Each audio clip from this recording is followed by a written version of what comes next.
Assalamualaikum warahmatullahi wabarakatuh.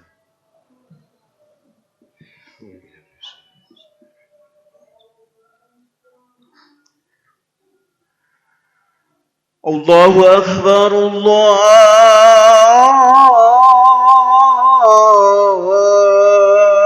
Akbar.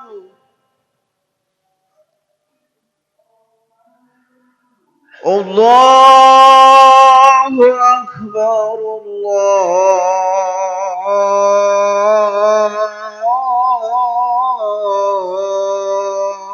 Akbar. أشهد أن لا إله إلا الله.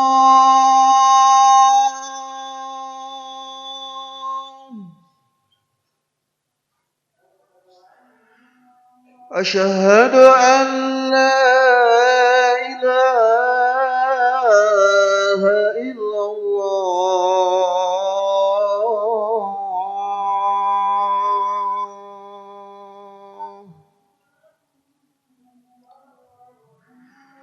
أشهد أن محمد رسول الله.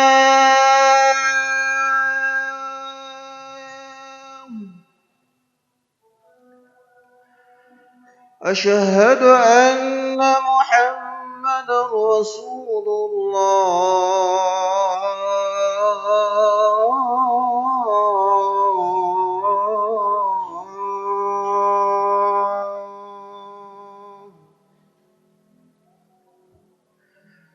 حي على الصلاة.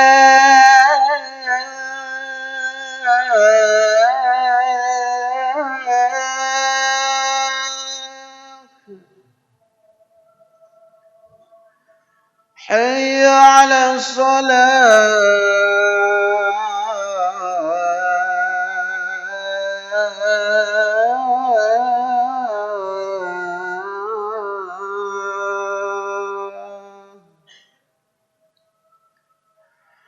حي على الفلاح.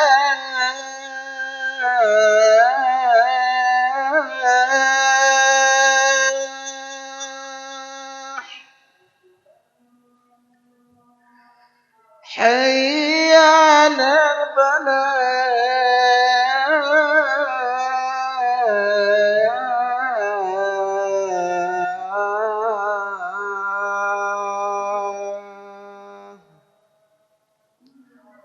الله أكبر،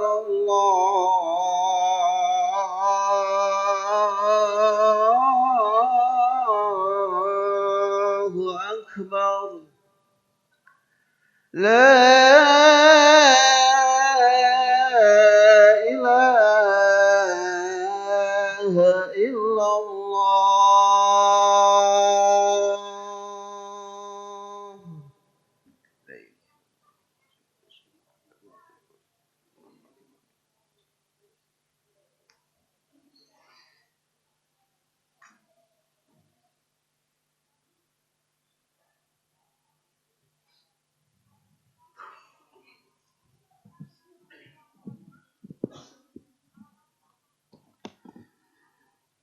Alhamdulillahilladzi arsala rasulahu bil huda wa dinil haq liyudhhirahu ala dini kullihi wa kafa billahi syahida. Wa ashhadu an la ilaha illallah wahdahu la syarika lah. Wa ashhadu anna Muhammadan abduhu wa rasuluh alladzi la nabiyya ba'da. Hadirin sidang Jumat rahimakumullah. Alhamdulillah pada siang hari ini kita masih diberikan kesempatan oleh Allah Subhanahu wa taala untuk melaksanakan dua kewajiban sekaligus. Yang pertama, melaksanakan saum pada bulan Ramadan, dan yang keduanya melaksanakan ibadah Jumat. Maka dua ibadah ini telah dijanjikan oleh Allah Subhanahu wa taala yang berupa maghfirah, yaitu ampunan. Mudah-mudahan Jumat yang kita laksanakan pada kesempatan ini, begitupun saum Ramadan pada hari ini, berwujud menjadi magfirah, ampunan dari Allah Subhanahu wa taala. Hadirin ikhwati iman rahimakumullah. Di dalam surat Al-Qari'ah mulai ayat yang ke-6, Allah Subhanahu wa taala telah berfirman, A'udzu billahi minasyaitonir rajim. Fa amma man saqulat mawazinuhu fahuwa fi 'ishatir radiyah. Wa amma man khaffat mawazinuhu fa ummuhu hawiyah. Firman Allah, fa amma man saqulat mawazinuhu, maka adapun orang yang berat timbangannya, fahuwa fi 'ishatir radiyah, maka dia itu berada dalam kehidupan yang menyenangkan. Tetapi sebaliknya, wa amma man khaffat mawazinu, dan adapun orang yang ringan timbangannya, fa ummuhu hawiyah, maka tempat kembalinya neraka hawiyah. Itulah firman Allah Subhanahu wa taala dalam surat Al-Qari'ah. Kalau kita memperhatikan dari firman Allah ini, bahwa nanti kita di akhirat itu akan mengalami yang disebut dengan al-mizan. Mizan itu adalah timbangan. Berarti yang ditimbang itu adalah timbangan amal baik dan timbangan amal buruk. Maka ketika Allah menimbang amal kita atau amal hamba Allah Subhanahu wa taala, maka manusia itu atau hamba Allah tergolong pada dua kelompok. Ada yang sakulat, ada juga yang khobat. Maka kalau yang sakulat tentu balasan dari Allah itu akan balasan yang positif, yaitu fi 'ishatir radiyah. Dia itu akan ada dalam kehidupan yang menyenangkan. Maksudnya mendapatkan surganya Allah Subhanahu wa taala. Tetapi sebaliknya bagi orang yang khaffat mawazinu, justru malah ringan timbangan amal solehnya. Kalau ada ungkapan timbangan amal solehnya ringan, maka tentu yang paling berat itu adalah timbangan amal salahnya. Maka tentu Allah akan menetapkan fa ummuhu hawiyah. Makanya untuk itu, ketika kita membaca ayat ini, perlu ada muhasabah di dalam diri kita. Kita perlu mengevaluasi diri kita. Kira-kira pada saat nanti kita mengalami yang disebut dengan mizan, apakah sakulat ataukah khopat amal kita itu? Maka kita berusaha semaksimal mungkin untuk meraih yang disebut dengan sakulat mawazinuhu. Karena setiap amal yang kita lakukan akan ditimbang, maka muncul suatu bentuk permasalahan atau pertanyaan. Kira-kira amal apa yang bisa memperberat amal kebaikan kita nanti di akhirat? Di antara amal-amal yang kita lakukan di muka bumi ini. Maka Rasulullah SAW dalam hadis riwayat Imam Al-Bukhari, beliau menyatakan bahwa sesungguhnya setiap amal anak Adam itu bi adsri amsalha ila sab'i mi'ati di'fin. Maka amal anak Adam itu diberikan balasan oleh Allah 10 sampai 700 kali lipat pahalanya. Illa siyam, kecuali pelaksanaan ibadah saum. Kenapa yang disebut dengan kalimat as-saum itu sampai dikecualikan? Maka ini menunjukkan bahwa yang disebut dengan pelaksanaan ibadah saum tentu nilai pahalanya itu melebihi dari 10 sampai 700 kali lipat. Maka sampai Imam Ibnu Rajab, beliau itu beristinbat, merujuk kepada surat Az-Zumar ayat yang ke-10. Sampai beliau itu menyamakan antara yang disebut dengan saum dengan pahala orang yang bersabar. Sampai Allah berfirman, innama yuwaffas sabiruna ajrahum bighairi hisabin. Bahwasanya Allah itu akan menyempurnakan pahalanya orang-orang yang bersabar itu bighairi hisabin, tanpa ada batasnya. Maka dengan demikian, maka yang disebut dengan ungkapan as-saum itu sampai dilipat gandakan pahalanya karena disejajarkan dengan ungkapan kalimat saum atau kalimat as-sabru. Jadi sabar itu pahalanya bighairi hisabin, maka saum pun sama. Kenapa seperti itu? Maka beliau pun melanjutkan lagi ungkapannya, karena di dalam ungkapan saum itu ada yang disebut dengan nilai pahala sabarnya. Maka kalau kita melihat yang disebut dengan bentuk ungkapan sabar itu, satu ada as-sabru fi ta'ati, yang kedua ada as-sabru anil maksiyati, dan yang ketiga adalah as-sabru fi aqdarillah.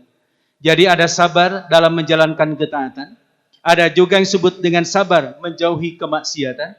Dan ada juga yang disebut dengan sabar menetapkan, melaksanakan, menerima ketentuan Allah Subhanahu wa Ta'ala. Dan ternyata ketika sabar ini ada di dalam pelaksanaan saum pada bulan Ramadan ini. Di dalam saum Ramadan kita sabar menjalankan ketaatan. Kenapa? Karena yang disebut dengan ungkapan saum ada suatu bentuk amal yang bertolak belakang dengan hawa nafsu kita. Bertolak belakang dengan syahwat kita. Maka disadari ataupun tidak, pelaksanaan saum yang kita laksanakan itu mencoba terus kita itu mengendalikan yang disebut dengan syahwatul farji dan syahwatul batni. Tanpa dimodali dengan kesabaran, maka orang akan gagal melaksanakan ketaatan ini. Lalu yang keduanya, as-sabru anil maksiati. Ketika orang melaksanakan yang disebut dengan saum, maka saumnya itu menjadi junnatun, menjadi tameng untuk melakukan perbuatan maksiat.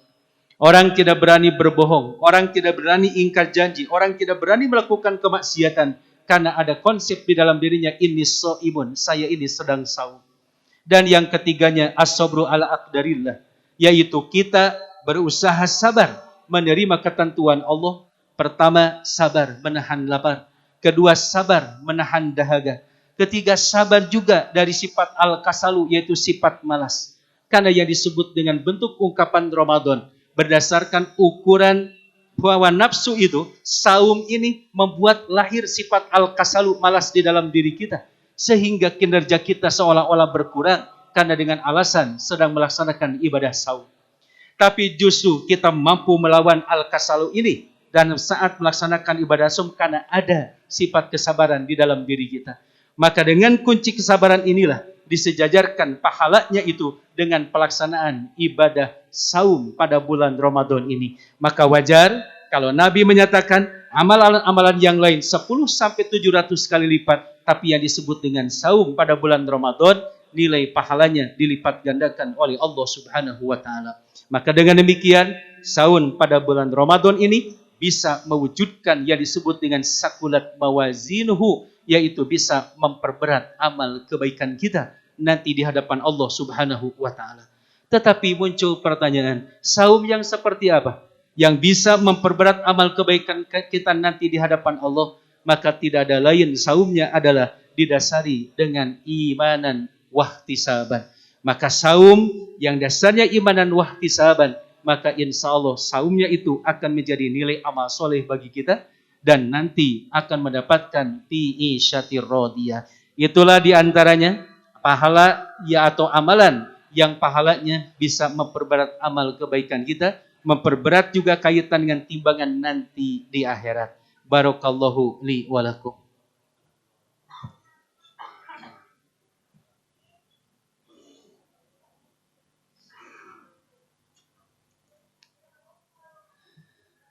Alhamdulillahi rabbil alamin wa bihi nasta'inu ala umuri dunya waddin.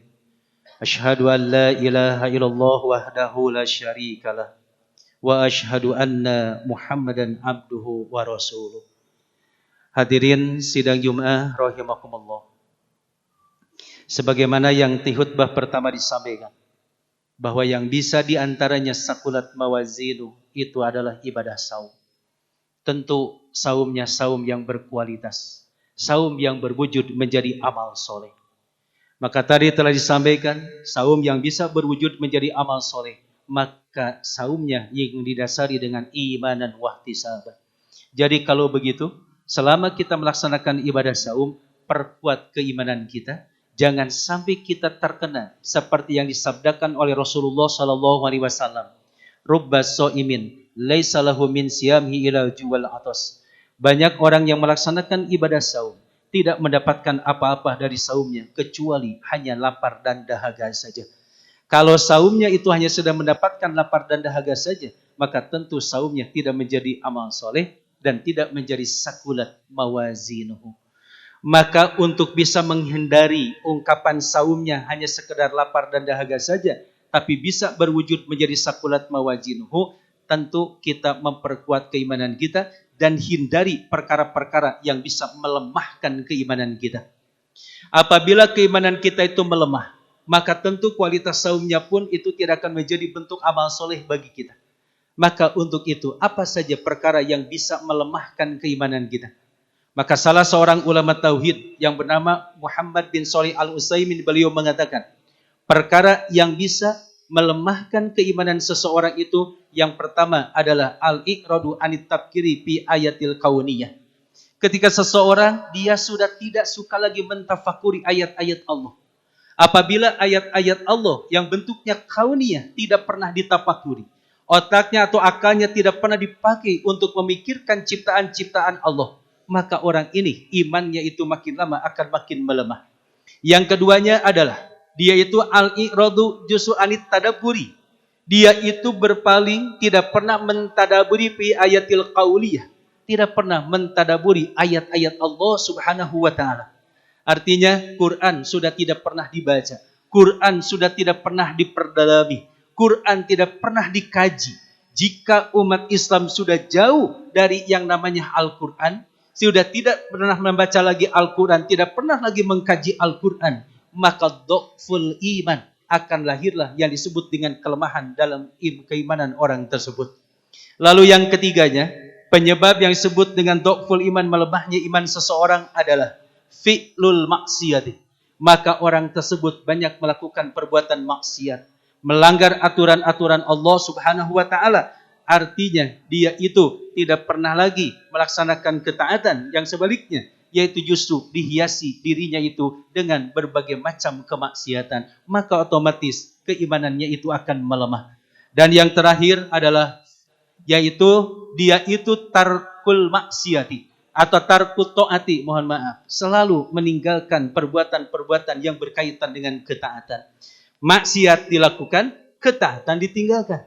Maka jika ini terjadi, iman makin melemah. Ketika iman makin melemah, syahwat makin naik, maka orang yang melaksanakan ibadah saumnya selalu mengikuti keinginan syahwatnya, otomatis yang terjadi saumnya bukan saum yang diharapkan, tetapi justru masuk pada kategori didapatkan hanya lapar dan dahaga saja. Makanya untuk itu, ambillah kebalikannya untuk menguatkan keimanan kita. Maka jadikan sarana kita hidup di muka bumi ini, akal kita jadikan fungsinya untuk bertafakur.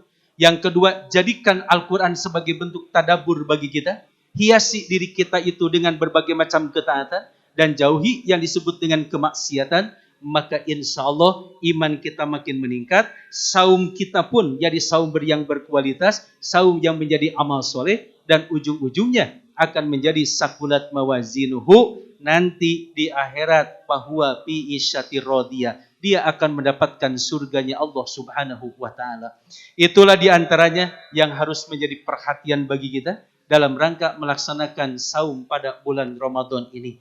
Makanya untuk itu, mudah-mudahan saum yang kita laksanakan pada tahun ini menjadi saum yang betul-betul lebih baik lagi, lebih berkualitas lagi dibandingkan dengan saum-saum yang sebelumnya. Dan mudah-mudahan juga saum yang kita laksanakan tahun ini bisa menjadi saum yang menjadi amal soleh, bisa memperberat amal kebaikan kita, menjadi memperberat timbangan amal kebaikan kita nanti di hadapan Allah Subhanahu wa taala, agar kita mendapatkan surganya Allah Subhanahu wa taala. Di dunia kita merasa bahagia, dan di akhirat pun kita mendapatkan kebahagiaan yang hakiki, kebahagiaan yang sebenarnya, dimasukkan ke surga firdausnya Allah Subhanahu wa taala. Hadirin sidang Jumat rahimakumullah, itu saja yang bisa saya sampaikan. Mohon maaf apabila ada kata-kata yang kurang berkenan. Rabbana la tujigh qulubana ba'da idh hadaitana wa hab lana min ladunka rahmah innaka antal wahhab. Allahumma arinal haqqa haqqan warzuqna ittiba'ah wa arinal batila batilan warzuqna ijtinabah. Allahumma ighfirli wa liwalidayya warhamhuma kama rabbayani shaghira. Rabbana ighfirli wa liwalidayya walil mu'minina yauma yaqumul hisab. Rabbana atina fid dunya hasanah wa fil akhirati hasanah wa qina adzabannar. Wassalamualaikum warahmatullahi wabarakatuh. Allahu Akbar, Allahu Akbar. Asyhadu an la ilaha illallah. Asyhadu anna Muhammadar Rasulullah. Hayya 'alas shalah, hayya 'alal falah. قد قامت الصلاة قد قامت الصلاة الله أكبر الله أكبر لا إله إلا الله. Ya, luruskan sayapnya dan rapatkan.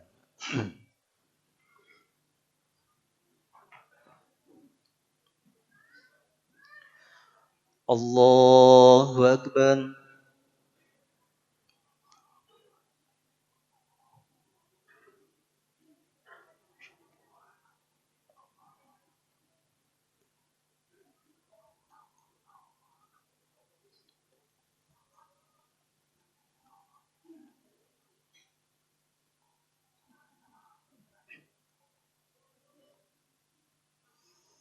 Bismillahirrahmanirrahim. Alhamdulillahi Rabbil Alamin. Ar-Rahmanir Rahim. Maliki Yawmiddin. Iyyaka na'budu wa iyyaka nasta'in. اهدنا الصراط المستقيم صراط الذين أنعمت عليهم غير المغضوب عليهم ولا الضالين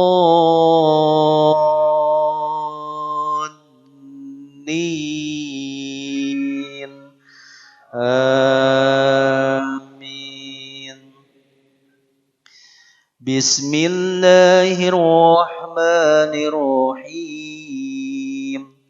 القارعة ما القارعة وما أدراك ما القارعة يوم يكون الناس كالفراش المبثوث وتكون الجبال كالعهن المنفوش فأما من ثقلت موازينه فهو في عيشة راضية وأما من خفت موازينه فأمه هاوية وما أدراك ما هي نار حامية. الله أكبر.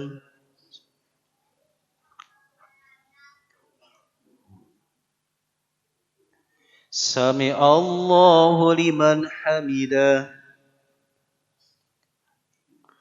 الله أكبر.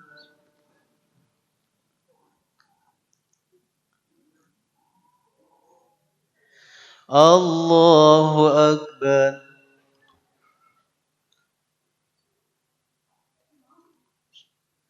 الله أكبر.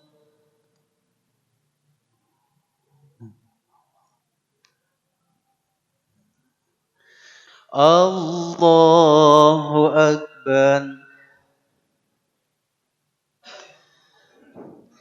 بسم الله الرحمن الرحيم.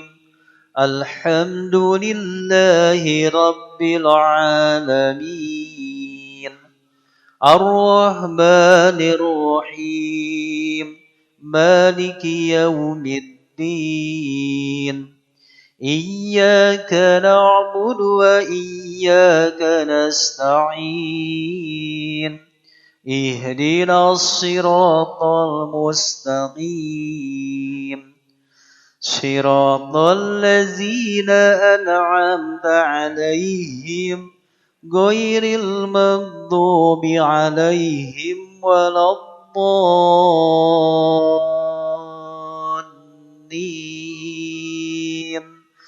آمين.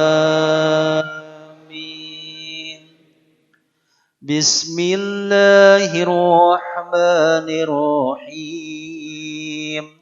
والعصر إن الإنسان لفي خسر إلا الذين آمنوا وعملوا الصالحات وتواصوا بالحق وتواصوا بالصبر.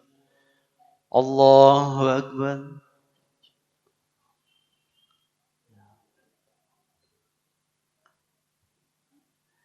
سمع الله لمن حمده. الله أكبر.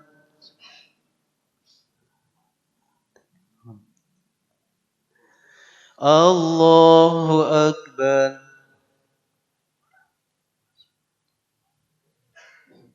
الله أكبر.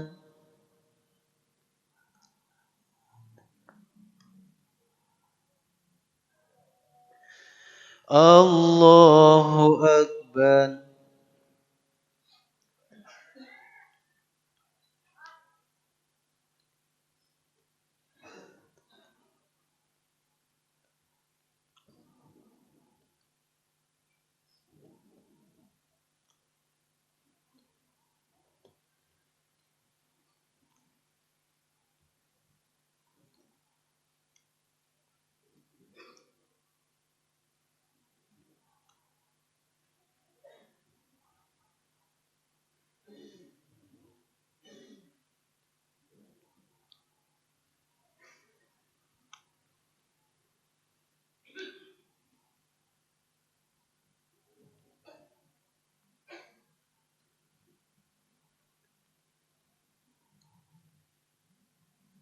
Assalamualaikum warahmatullah.